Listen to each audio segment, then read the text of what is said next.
Hello, welcome to my little channel called The Sword Rules. I am going to be reviewing some headlamps today, and one of them is kind of a little bit of a re-review. I'll give you an up-close look at these in a second.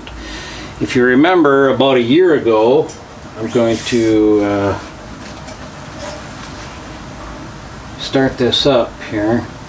If you remember, about a year ago, I reviewed this Kobalt neck lamp device. Goes on like that, and I really like it. It has worked really well for me.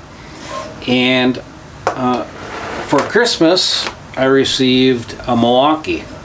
That worked out pretty good because when I published this video, one of the viewers suggested that I review a Milwaukee headlamp against this Kobalt headlamp.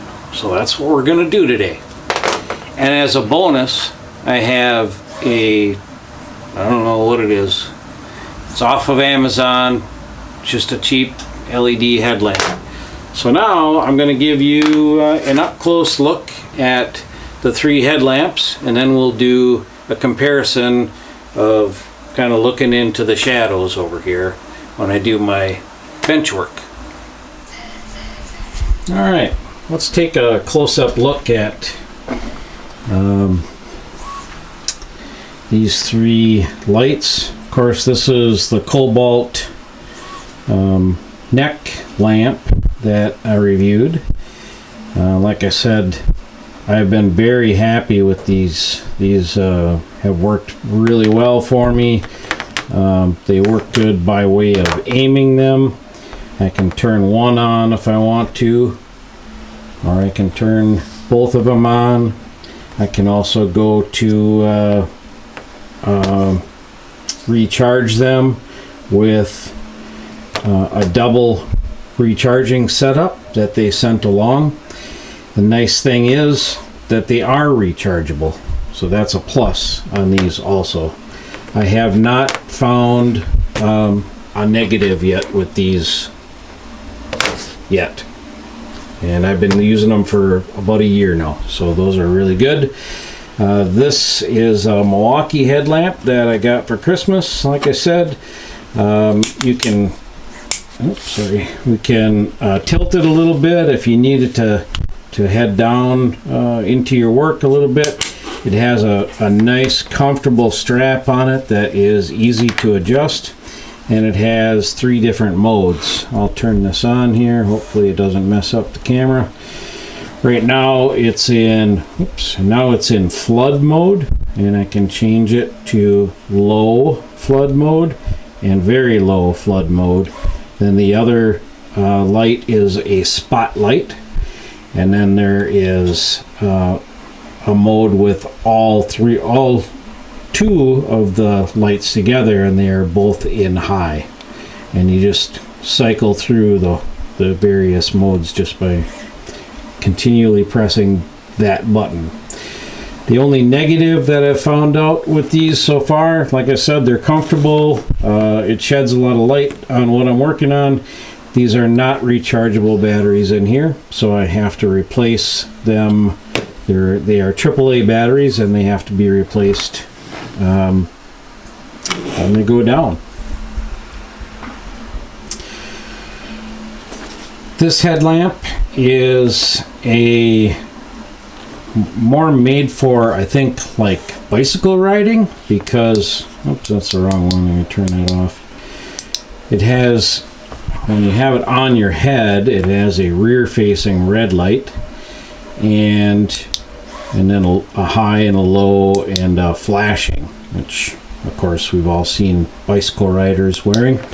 And then with the other switch, it turns on the LED headlamp.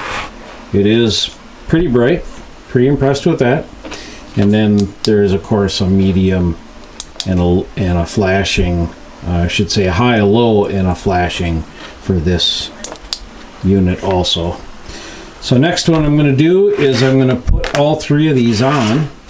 I'm going to do the Kobalt first, and I will have them all on their highest setting, I'm not gonna, doesn't pay to do the lower setting. I'm gonna do all on the highest setting, and then I'm gonna turn this light off up here so that we get some actual darkness down here.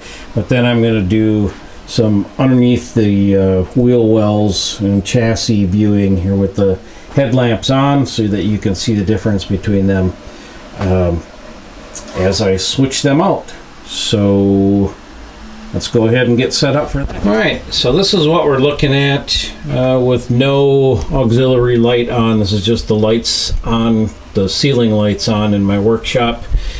I have this overhead light turned off, and as you can see, if you need to work in the shadows down here, it can be a little dark, especially if you're trying to look down inside and underneath these chassis sections here. And I'm just using this as an example. There are many different reasons why I, as an older person, need extra light. Sometimes even when you're looking into a bowl of nuts and bolts like that, if they're a mix of all black ones, sometimes it's hard to discern, and I can show you a difference there too. So here we are. I have the Kobalt neck lights on right now, and I'll turn the first one on. That's my left one, and this is my right one. And I've got them aimed so that they're really just shining almost straight out from my neck. And as you can tell, that really lights up the area very well. You're seeing a shadow from my camera because I'm trying to keep it in the action here. And as you can see, as I turn the model towards me, the light stays right where it needs to be, shining underneath the fender wells, down underneath the chassis area here, and it gives me a really good, they give a good view in the shadows. Also, looking at something like this, I don't know if there's much difference there on camera now, but it is a lot easier to pick out the difference between the black washers and nuts and whatnot in that magnetic bowl. So now I will, well, let's turn these back off first, and then you can see the difference again with them off. There we go. And I'll move over to the Amazon cheapos. I don't even know what the model name is. All right, here we are. Same kind of shadows in there, and I have the Amazon headlamp mounted on the top of my head. I'm going to turn the frontal white lights on now. Those are on. It's the high setting, and it does light up underneath there. However, I don't think there's as much right up in this area right here, only because the light is mounted up higher on my head, and so the fenders themselves are creating shadows. I look over here, it does illuminate this area pretty good right here, and looking at the little tin full of bolts, about, I don't know, it adds a little bit of light there. These are definitely not as bright as the dual Kobalt neck lights. So let me go ahead and turn these off. I have to cycle through them, and then you'll be able to see the difference again. That's low, and there's a flashing mode, and that is off. All right, I'll get set up with the Milwaukee headlamps next.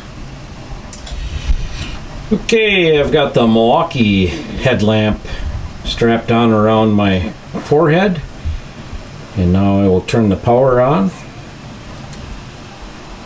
That is the flood and the spot at the same time. As you can see, there is some shadow up in here, so I'm not able to see up in there quite as good. However, I can actually see a little better down into the shadows underneath here.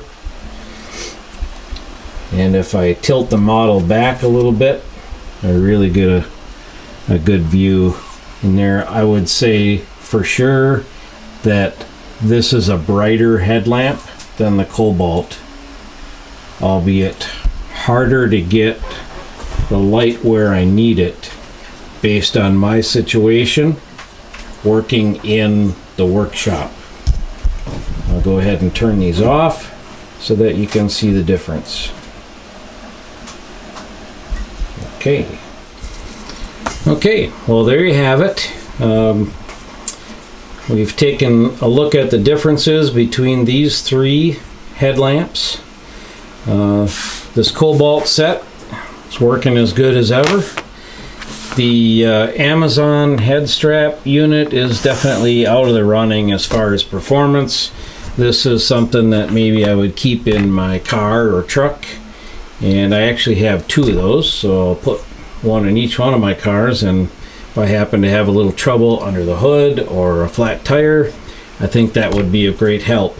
But as far as seeing details in the workshop, yeah, doesn't have enough light. The Milwaukee, I think the Milwaukee was actually the winner today as far as brightness goes. It really lit up the area. It's for this usage, maybe not quite right working here on my workbench, because it's a little bit more difficult for me to aim the light into some of the areas that I need to see when I'm doing the modeling work. These cost $39.98, the Kobalt rechargeable. These were, I think I got two of these for like $9.88 or something like that. They're not very expensive, but they are rechargeable, which is nice. And then these were, I believe they were $27 at Northern Tool. So those are the cost differences. All right, well, I hope you enjoyed that little review of these different headlamps, and I enjoy doing this kind of stuff. Give me a thumbs up if you'd like to see more of this kind of stuff. Subscribe if you want. I don't really care. And you all have a good rest of your night. Take care.